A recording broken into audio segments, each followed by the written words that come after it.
Hello, everybody. This is Old Bear's Den of Bigfoot again today. We are coming to you from within the state limits of Indiana.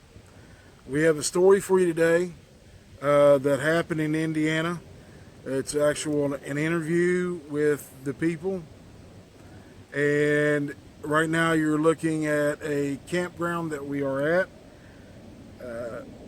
So I hope you enjoy the story, and we're going to get right into the story right now. Now, what happened to cause you to believe? What were you and your daughter doing that day? That day it was an unusually warm March day for us, and um, we had been in this area before mushroom hunting, and my daughter had found a couple of broken arrowheads, and so really our first opportunity to get outside in some nice weather for the year, we wanted to go up back to this area and specifically look for arrowheads that day. Okay. Now, as y'all were looking around that day,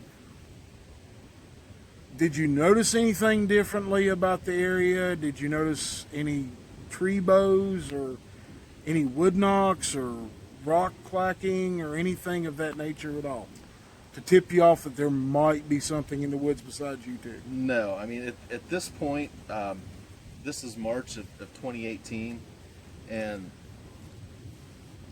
that would have been the last thing on our mind, was um, to listen for any kind of sounds out of the ordinary. I mean, Bigfoot was not really on our radar. I mean, it's just Okay. something So, I'd seen some YouTube videos, but it was not in our thoughts so whatsoever. that time basically you were skeptic. I would say completely skeptical about it. Okay. I just didn't see how you know a 12-foot hairy ape could hide from us, and in a wooded area like that. I didn't. It was just not in the realm of possibility to us. Okay. Now, as your day went along and y'all were looking around, what kind of shortened your day? What went on?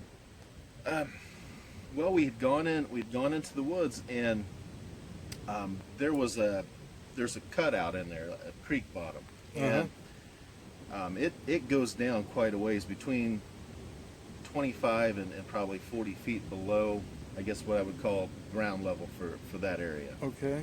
And because she had found arrowheads there before and I'd never found one, I'm like, we should go to this creek bottom, and said I think it would concentrate arrowheads for us. Mm-hmm. And so we go to the beginning of it, kind of work our way down, and not too far into our trip, daughter asked me, "Do you smell a skunk? Do you smell?" And I'm like, "Well," I said, "Yeah, I think I do kind of smell a skunk, and because it's March, and north in Indiana, there's really no vegetation, in the part of the state we live, so everything's pretty bare." I'm looking at the creek bottom, and it winds around, so it's not a straight shot.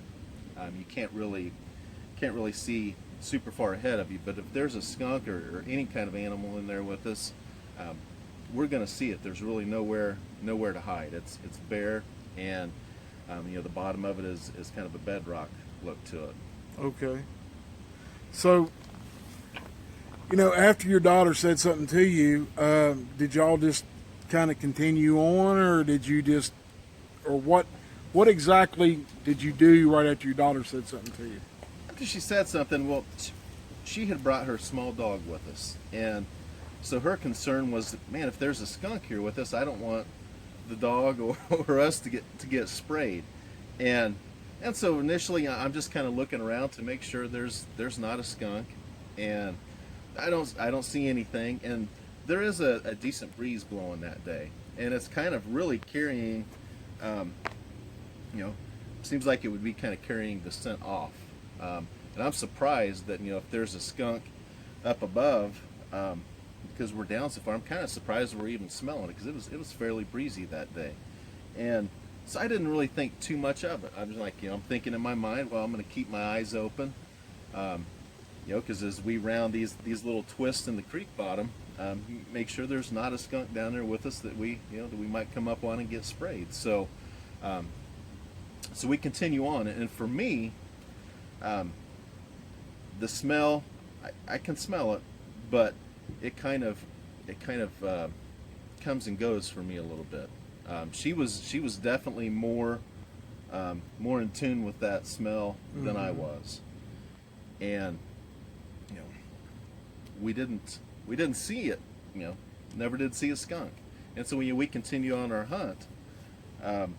But she's like, my daughter continues to get concerned as we keep walking through there. She's like, Dad, she said that smell is going with us, and and I'm still looking around. Well, did that bring any concern to you that the smell was kind of following you? It did. At that point, I started to get a little more concerned, and like I said, Bigfoot was not on my mind. But then, you've got this skunky, musky smell that seems to be tracking with us, which makes no sense. It's not. For me, it's not always continuous. I don't know. I'll let her speak for herself on that. But it tracked along with us, and so I had gone to bed. I like to turn on sometimes Fringe Topics to go to sleep with, and Sasquatch had been one, but I was still really up in the air about it. And I did kind of jokingly say to my daughter, I said, well, in some parts of the country they call Sasquatch skunk apes, and and I kind of chuckled, but she'd been in the woods with me several times mushroom hunting, and she really started to get uncomfortable with this whole situation, as we continued on. Mm-hmm. So, at that point, for me, it became a lot more serious. Because So basically, it's time to protect my daughter and do what I need to do to keep her safe. Absolutely, she's like, Dad, so I'm really not comfortable with this anymore. She said, I'd like to get out of here and head back to the truck. And like I said, as many times as I've taken her mushroom hunting, we've been out in the woods. She's never once in her life said, Dad, I'm scared, I'm uncomfortable, I want to get out of here. But she did that day, and no questions asked at that point. I mean, we're looking for. Go ahead. Yeah, so at that point, like I said, when she really became uncomfortable, then I was uncomfortable too, because she had never been like that before. She was scared, and she just wanted to go back to the truck and end our arrowhead hunt for the day. So the first opportunity we got where the slopes weren't too steep, we got up out of there and went straight to the truck and headed home. Mm-hmm. Okay. Now, have you been back to that area, either both of you or just one of you? We have or you been, yourself? We have been back to the area later that spring, because like I said, that was in March. I was in there toward the end of April, beginning of May, mushroom hunting. Right. And during that, going back there, I kind of thought back to that day, but still not too much. And then while I was back there, I came to a really kind of a strange tree structure, and I couldn't make much sense out of it. When you say tree structure, what do you mean by a tree structure? I mean, was it like a bow or? No, there were whole trees. They were dead, but they were wound in with one another, up in the air pretty high. And I'm saying that they were probably, a lot of these trees were they were large. They were probably 8 inches in diameter, and they're up in the air really high. And I'm looking at it and I'm thinking, what in the world is this? I'm still not really thinking Sasquatch. But I'm like, it's gonna take 6 or 8 men to lift these trees up, and I still don't know how they get them up so high in the air as some of these were. And this, it was the only time I saw this structure, and I'm like, this is just crazy. And my daughter, she was in college at the time, but she was coming home that weekend. And with it being mushroom season, we were back in there a couple days later. And I took her to that spot, and made no mention of Sasquatch. I said, just look at this and just kind of tell me what you think it is. And I said, there's not enough here for it to be any kind of a hunter's blind or anything like that. I mean, it makes no sense. And I said, just tell me how we're gonna, recreate this and put it together. And she's like, well, Dad, I really don't know what it is. And she's like, it would take a lot of guys to be able to try to do something like this. I mean, these are heavy trees. I mean, these are logs. And we just kind of shook our heads to it. And that was really the end of things for 2018 for us. It was not a good mushroom hunting season. I'd gone in there a couple more times. Really, that was kind of the end of it. And I did go back to the area in the spring of this year, 2019. She was off at college over in Illinois, so she was not back there with me at all. And our part of Indiana, we had a miserable spring. I mean, it was constant rain. Yeah. And the area where I'm at, there's a fairly large body of water that runs along the edge of it, and it had flooded. It came up quite a ways, and so you really couldn't get back to this area unless you parked your vehicle and were willing to walk through some fields and wooded areas to get back there. And so really for the entire spring, I was the only one foolish enough, I think, to make that trek through the mud and stuff to go back there.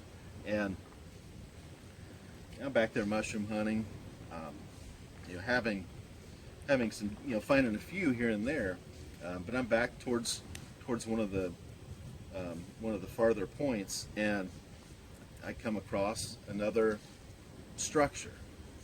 And this time I thought, you know what? I'm one more year wiser, 1 year into this thing, and I thought, I'm gonna take some pictures, or I'm gonna shoot a little bit of video or something. I said, because this looks crazy to me. It was like a, part of the structure was like a dead evergreen tree of some sort. Maybe it was a cedar or something. It was leaned up against another tree, and it's not like it had fallen over, because it didn't even belong at this point. I looked at the base of the tree and thought, well, has it broken off here? It wasn't. That's not where it was from. And it's, this tree is big enough, and all these branches, I just can't imagine how some guys would bring it in, or even want to bring it in. But it's leaning up against a tree, and there's other trees leaning up against it, so kind of a, maybe a crude teepee look, and of sorts. And so I shoot a little bit of video of it, and probably less than 40 feet away from it, there are some other trees that are laying really kind of parallel to the ground in a sense, and they're wound in and out of standing trees. So there's kind of a weave of trees in a pattern, and it goes up. I'm roughly 6'3", and a lot of this is running up to 7 to 10 feet off the ground, where these trees are kind of woven in. And once again, I shot a little video of that, not really knowing exactly what it was, trying to make sense of it. I couldn't imagine why anybody would try to recreate something like, would try to create something like that for hunting purposes. And like I said, I'm probably, there couldn't have been more than just a couple of people back in the woods this spring, because like I said, if you wanted to be back where I was at, you really had to kind of work for it. So I shot a little video, and I thought, you know what, if I come across the right person, that I'm comfortable with, I'm going to ask them for an opinion, just to see what they think it might be. Yeah, and that kind of began our journey together, and you contacted me and sent me the videos, and I've looked at them, and I've showed my buddy. He's seen them, and he's looked at them too, and we've kind of come to the conclusion that what we've seen in the video is typical Bigfoot, creating tree structures and tree bows, and the tree bows are kind of amazing because they're 9 foot in the air, at, the point where they got the bend in the tree. So, and they're not broken off. That's the funny part. I mean, they're not broken off. But I'm glad that you decided today to come and do this interview, and I'm going to do an interview with your daughter also, and we're going to get her side of it, and we will have both of y'all on my channel, and we're not going to give you names. We're giving you a general area of where this occurred, but this information will be turned over to the Indiana Bigfoot Research Organization. They will do all the investigation from this point. They will contact this dad and his daughter, and they will take point on all this, and they will give their investigation, and then at a future date I'll contact them and find out their opinion on it, and we will inform our viewers of it. So at this time we're going to take a pause, and we're going to bring the lovely young lady in and get her telling of the story. And so everybody just hold on. Well, everybody, we're back. We have this lovely young lady here with us now, and I would dare to say she might be a little bit nervous, but she is over the age of 18, and I'm overjoyed that she's willing to come and tell what happened and give her side of it, and we're going to get started on that right now. So tell me in your own words what you were doing out in the woods that day, and why is it a father-daughter thing that y'all do together, or when you go out mushroom hunting and stuff like that? Is that what drew you out in the woods that day? Yeah, so me and my dad like to spend a lot of time out in the woods mushroom hunting. That's something that we've done together for probably 15 years now. Do it every spring, and this was in March, and it was like a nice March day. It was pretty warm after a long winter. We both hate winter, so it's nice to get back out. So we decided that we're going to go out today to this particular woods, an area, because in the past I know that there was Indians, so I found arrowheads there when we were mushroom hunting, which is nice. So we went out to find arrowheads, so me and my dad and my dog decided to go out on this day. How big's your dog that you took with you? He's pretty small. He's like 25 pounds, I think 30 pounds, so he's pretty... Is it a long-legged breed of dog, or is it one of those little Scottish Terrier type dogs, or Chihuahua? Or... He's got a big belly and short legs, so he's a Jack Russell Beagle mix. Okay. So as y'all were walking along and you were finding arrowheads and looking for morel mushrooms, what kind of happened that it kind of changed your day? So we went to this particular area to look for the arrowheads. It's kind of like a creek bed that has steeper sides to it, because we thought that with like the water coming down, it might wash away some of the soil and expose some of the arrowheads and make it easier for us to find them. So we got to this particular area and got down in there, and we started well, I started to smell this very strong, musky, like skunk smell. And I asked my dad if he had smelled that, if he smells it. And he's like, no, what are you talking about? He wasn't real sure what I was talking about. So we continued on a little bit, and I was like, well, do you smell it now? And he's like, yeah, now I do. I get a little whiff of it. But for him, it was very inconsistent. And for me, it was almost constant. Like I would constantly have it, like right there, that smell. Now, whenever you say it was a skunky, musky smell that you had, do you think that it was something that was walking along the top of the creek bed, or do you think it was something that was in the creek bed with you? Well, my immediate reaction with the skunky smell was that it was a skunk, and I wanted to look around to make sure that the skunk wasn't going to spray my dog or myself. That was like my immediate reaction. But like we said, it was in March, so there wasn't a lot of growth, so you could see all like along the creek before it would like turn and wind around. And we were looking, and we couldn't find any skunks. There was nothing. So I thought, okay, well, we'll keep walking, whatever. But the smell seemed to follow us. Like it shouldn't have been able to follow us, but it was. So that was when I started to think. That's when I started to think that like maybe it wasn't down there with us. That maybe it was up above. Okay. Now, at the time that you first smelled it, how were you feeling? At first, I was just having a good day with my dad. I was enjoying everything, and then it started to smell. Like I smelled it, and then I started to get like kind of like a bad feeling almost after like I realized that there was no skunk down there with us. I started feeling like dread, and like it was just overall like a bad feeling.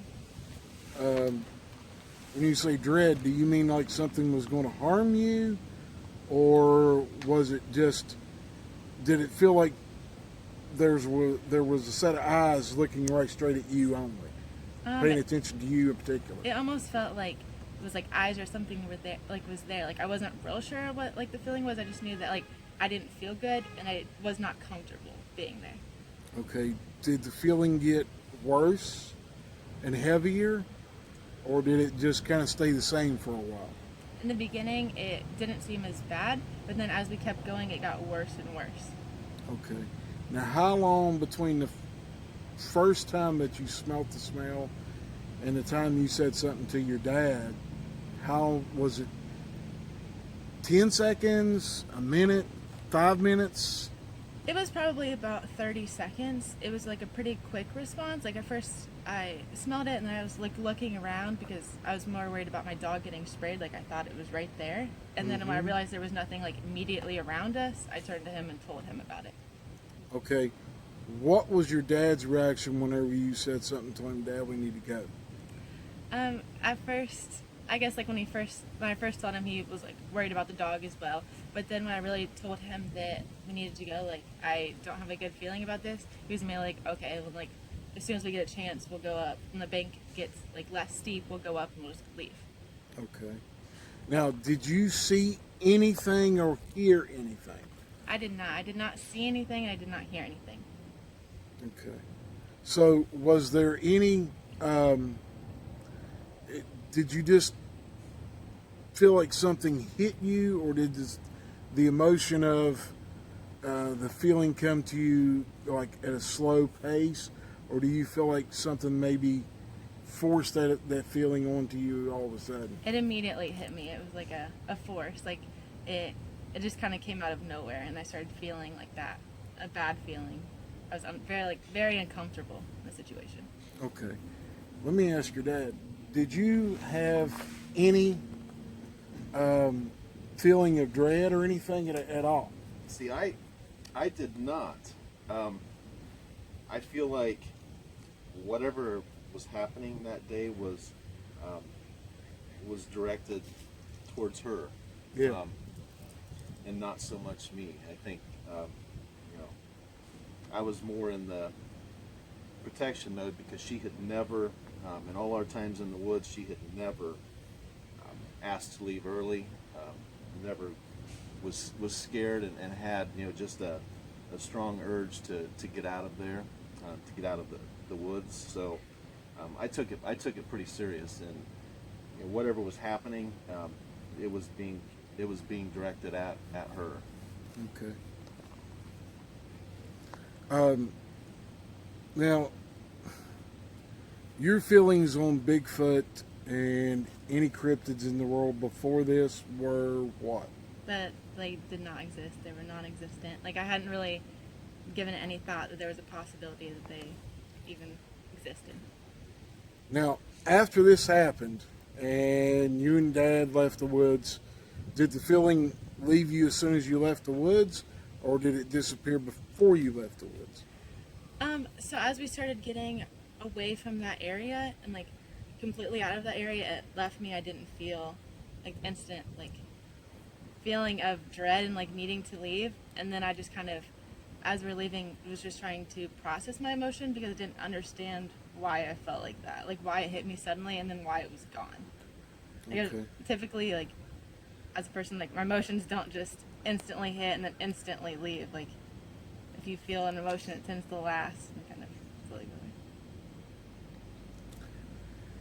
away.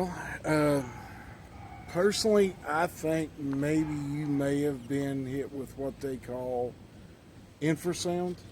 You personally, because I believe that Bigfoot can direct that at a certain person or over a wide range of people that's in the area at the time. Do you think maybe that this, what was causing you to have this feeling, do you think it was directed solely and primarily at you? I do, because my dad didn't really smell it and he didn't really have the feelings, and my dog didn't really react to anything. Okay. Now, I know you've told me that after this time you went back to school, correct? Yes. And while you were at school, you walked through a park that is next to where you were going to college. Yes. You mentioned something happening there. Can you kind of elaborate on as to what happened to you while you were there? Yeah, so during that weekend, my dad, it was in the spring, we were going to mushroom hunt, and my dad decided that he was going to come visit me and we're going to go out into the woods and look for mushrooms there. So he did that. He came, we decided, we went. We had like walked to this area like days before and we'd found mushrooms, so we were going back to the area. And we ended up finding a like area of mushrooms. They kind of stretched like out to the left and to the right, but we came in like in the middle of it. So my dad ended up going to the left, finding mushrooms, and he's picking them. And he's like, "Oh, I'm finding some. I'm finding some." Now, when you say an area of mushrooms, was it kind of like a line of mushrooms, or was they just sporadically in a... So it was like a line, almost like a band of mushrooms. So while he was following the band to the left, I was following the band to the right. Okay. How many times have you ever found that in the woods? Not a lot. We typically find them in like little sections. clusters? Yeah, little clusters. So this was very unusual. We had like a spectacular year for finding mushrooms. I think Okay. we ended up finding 17 pounds of mushrooms. So it was a very good year. With that being said, my dad was going to the left, I was going to the right, and without really realizing it, because we were so excited that we found this in a band, which is unusual, he's like, I'm finding some, and I'm doing the same thing. Without realizing it, we're getting further and further apart. So we actually got separated to the point where I could not see my dad. I could not hear my dad anymore. And so I was like, I didn't really think anything of it. I went on finding the mushrooms. I was like, oh, I'll go back to him. It's a fine, we'll meet. Which is very unusual for us. We never get separated in the woods. We don't leave each other's sight. But this day we did, because it was unusual. We were excited. Mm-hmm.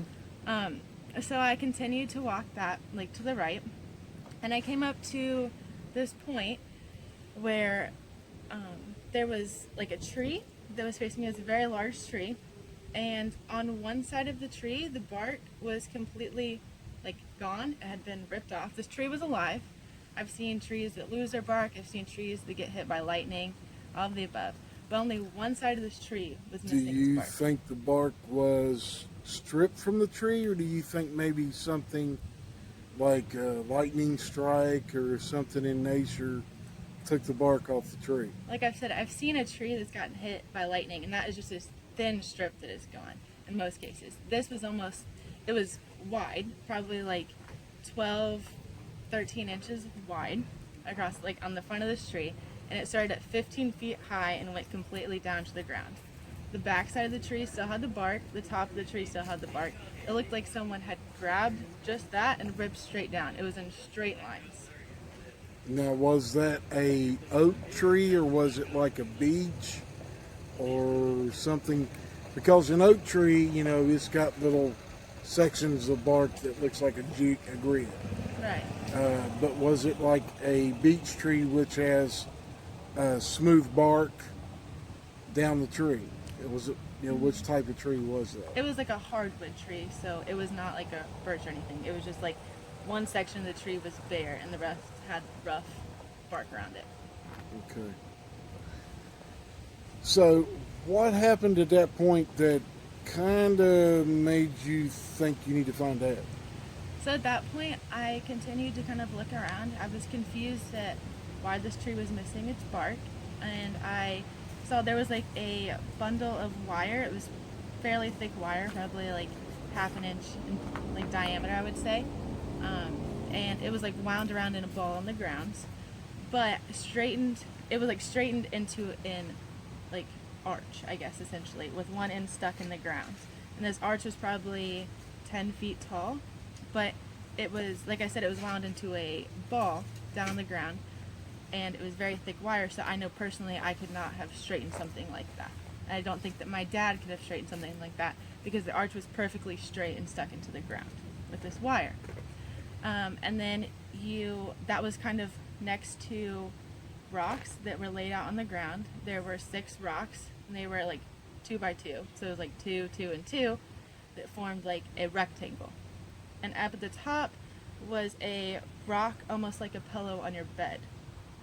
So I did not understand what that was or what it could be, but I knew that that was not something that I would typically see in the woods. Okay, now the area that you were in, is it close to a city, or is it just out in the middle of nowhere? It's just outside a city. Okay. So at this point, you're looking at all this stuff, and what comes to your mind? At that point, I'm looking at these things, and almost like in the first instance, something hits me, but this was more like not of like an uncomfortable feeling. Like this was immediately like a punch in the stomach. Like it was instant like dread. Like I started almost like panicking. I was panicky at this point, which I had not felt in the first occurrence. So at that point, I knew that I needed to find my dad. I knew that I needed to get out of there because I didn't know why I was feeling so panicky. So I actually, he was too far away. Like I couldn't hear him. I couldn't see him. But actually, he started to have like a conversation out loud, so that it made me like feel more comfortable. Almost like I didn't want to just say like, "Hey, Dad, where are you?" Because it gives it away that I don't know where he's at. I was like, "Yeah, Dad, like I'll be over there in just a minute. I'm on my way." Because I knew that I couldn't see him, I couldn't hear him, and I didn't want anyone to think that I was just in the woods by myself. Now, you just said anyone. Do you think that what you had looked at and what you were seeing was done by a person? I do not. I don't think it was a person. There's, like I said, my dad couldn't physically do that, and he's a pretty big and strong guy, so I'm convinced that no human could do that. Okay. Now, how long between the time that you came upon this scene did it take you to find your dad? Okay, so we were separated for a while, but then once I found that, I had started like walking back, and it probably took a good like 4 or 5 minutes for me to actually like find my dad again. But the whole time I was just trying to walk back and just keep my like eyes up and like listen for any twigs or your anything. composure, Yes, yeah. just to keep my composure. And like when I got back to my dad, I just immediately like I had to tell him what was happening, and like I told him how I was like panicky and like what I had seen. I told him that I did not want to go back there, like even if he wanted to see it, obviously he was worried about my safety, so Mm-hmm. he didn't even question about going back and seeing it. He was okay with just leaving. He was like, "Yeah, let's just get out of here." Okay. This is the second time like I'd felt like that, and he knew that to take it seriously. Now, how long ago? Either one of you can answer this question. How long ago did this happen?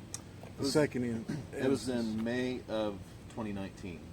Okay, so this year. Yes. Let's what?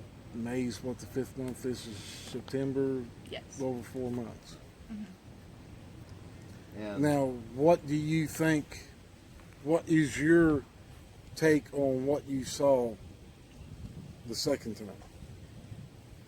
I guess I can't like say exactly what it was, but I know that no human can do that, and I've tried to like reason through things, and I just know that like nothing human could do that. So that's kind of where I'm at. I guess I'm open to the idea that a Bigfoot does exist because I know, like deep down, I know that those things like aren't possible, and I think I know that there's something out there, but like I'm not ready to say that. Of course, he exists. Right. Okay. Now, you said that there were 6 rocks on each side. How big was the area between the rocks? Do you think? Estimate, the distance of the width and maybe the length. Okay, so the rocks were actually like side by side, and they formed like a rectangle, like you would. It was like a bed at your house, but they were large boulders, and I could not like. I don't physically like know like exactly how big they are, but I would say these are like 3 by 2 like, feet. Like they were large. Okay. But I obviously like once I saw it, I did not like walk up into that area. Like I saw it from a little distance back, probably like I would say 15 to 20 feet back from it. Okay. Well, I could speculate what it is, but I'm not going to do that because we're going to leave it up to the viewers to make their own conclusions. Is there anything either one of you would like to add? back to my original story, just for, I guess, clarity of my own mind and what I filmed this spring in May. Mm-hmm. I went back out there this past Sunday, so we're nearing the end of September now, and I was able to find those two formations again, those structures, and kind of walked around the area a little bit more. And one thing I did realize, and I think you mentioned it in the original video, but I didn't really talk about it, was I found 3 or 4 arches that kind of surrounded those two structures, which were really strange. I couldn't, I shot some video of them. I stood under one of them just kind of for reference and couldn't make sense out of them. Some of them, I think 2 of them were live trees and 2 of them were dead, and they were bent. Some of them were over 10 feet high at the peak of the arch. And at that point in time, that was towards the end of my trip and shooting the video. I just felt like I was standing in the middle of something where I probably shouldn't be. I mean, it's just too many strange things in that area that I couldn't make sense of, and had a fairly strong urge to leave and call it a day and kind of stop while I was ahead with my video. So. And with that, I did not go back with my dad on that day. I think we had talked a couple of days before then. I was still trying to process the information that we had talked about, and I just didn't feel confident or comfortable in going back yet. Now, you say you didn't feel confident or comfortable. Was it because of the possibility of maybe running into a Bigfoot? Yeah, I guess like I knew that he was going to like go back to look for those structures, and like I had him like describe them to me before, and I was just not like super confident in that after I've already had like these 2 encounters and I had seen like some of the structures he was talking about, it just made me a little uncomfortable, not ready to go back yet. Now, since you've came here today and you've heard other people's stories. How do both of you feel about Bigfoot now? Today was a good experience for us. You know, I've watched videos and you know, I heard people talk about 16-inch footprints, and to me, I still couldn't really process that. I mean, I have big feet. I wear size 15, so I'm thinking, well, if I take my shoe off, my foot's probably 13 inches long. So what's the big deal about that? But then actually seeing casts today for the first time ever and touching them and seeing how wide they are, it's pretty amazing. So it's opened your eyes. It's up opened my more? eyes a lot more. Yes. I would say the same thing, and the fact that today has like really opened my eyes and like getting to interact and talk to people who have had like encounters or experiences, and seeing the cast of the footprints and the handprints really like helps me, I guess, like open my mind.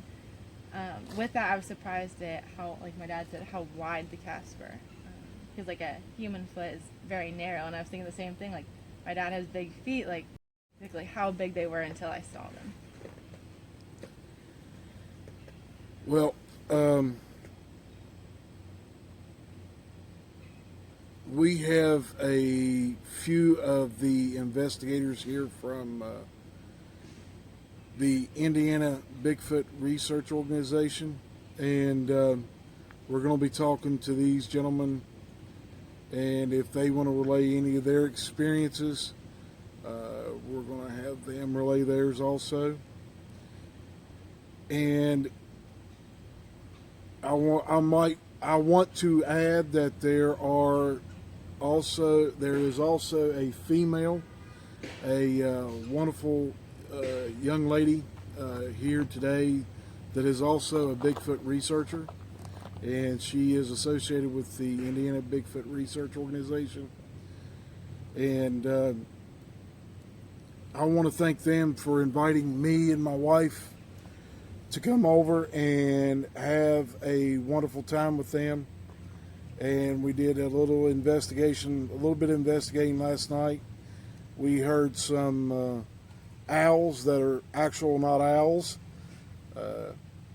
Owls don't go at 9 foot or 8 foot in the air and go 30 foot one way and then 30 foot back the other way, and they just don't do that. We didn't get no rocks thrown at us, and that's a good thing, I guess. But although one investigator did get a couple of rocks thrown at him last night, we weren't there. I wasn't there. My wife was. So we're going to end this portion of the video here today, and I appreciate you two coming and giving us your story, and I'm glad y'all came, and now you understand a little bit more about Bigfoot and the possibility of running into them when you're out hunting mushrooms or arrowheads. The only thing that I can say to both of you is always have your head on a swivel, and you being a young lady, try not to wear perfume. You're only out there with your dad. You don't need to impress Dad. Dad already loves you. So just be careful and watch each other's back while you're out there. And I don't have to tell you Dad that. He watches over you like a hawk, I'm pretty sure. I have daughters of my own, and anytime that they're out anywhere, I don't care if it's in a city setting or out in a country setting, I'm watching over my girls. And I'm overwhelmed by what you went through, and getting an odor. I've never had the privilege of smelling one, because they typically don't throw an odor towards a guy, but they will. For some reason, they tend to like doing that to women. I don't know why, but we'll let everybody speculate on that. And like I said, this is the end of the video for now. There may be more coming from some of the investigators here, and we appreciate y'all viewing the channel. And if you want to give us feedback on it, leave your comments below. There will be a slight description of this video. Their names will be kept anonymous. You will only have a generalized area of where this happened to them. And we thank you, and y'all have a wonderful day. Bye-bye.